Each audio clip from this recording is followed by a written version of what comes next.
ಈಗಲೂ ಕೂಡ ಅವ್ರಿಗೇನು ನಮ್ಮನ್ನು ತಾತ್ಸಾರ ಮಾಡ್ತಾ ಇದ್ದಾರೆ. ಇವತ್ತು ಇಷ್ಟು ಕಷ್ಟಪಟ್ಟು ದುಡಿತಾ ಇದ್ದಾರೆ ನಮ್ಮ ಸಾರಿಗೆ ಸಂಸ್ಥೆ ಜನರು.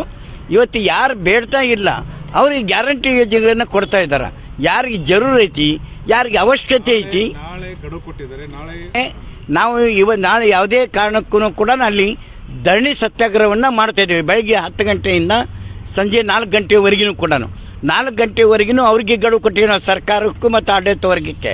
ಅಷ್ಟರೊಳಗನೆ ಅವ್ರು ಕರೆದು ಮಾತುಕತೆ ಮಾಡಿ ಸಮಸ್ಯೆಯನ್ನು ಇತ್ಯರ್ಥಪಡಿಸ್ತಾ ಇದ್ರೆ 4 ಗಂಟೆಗೆ ಪತ್ರಿಕಾಗೋಷ್ಠಿಯನ್ನು ಕರೆದು ನಾಡ್ದು 20ನೇ ತಾರೀಕಿನಿಂದ ನಾವು ಅನಿರ್ದಿಷ್ಟ ಕಾಲದ ಕೆಲಸದಿಂದ ಹೊರಗೆ ಉಳಿತೀವಿ ಅನ್ನುವಂಥ ಸಂದೇಶವನ್ನು ಕೊಡಬೇಕಾಗತ್ತಿ. ಏನು ಇತ್ತು ಯಾವ ಗಾಡಿಗಳನ್ನು ರಸ್ತೆಗೆ ಉಳಿದನ ಇವತ್ತು ಸಾರ್ವಜನಿಕರಿಗೆ ಏನಾದರೂ ತೊಂದರೆ ಆದರೆ ಆ ತೊಂದರೆಗೆ ವಿಷಾದ ವ್ಯಕ್ತಪಡಿಸ್ತೀವಿ ಮತ್ತು ಅದಕ್ಕೆ ಸರ್ಕಾರನ ಹೊಣೆ.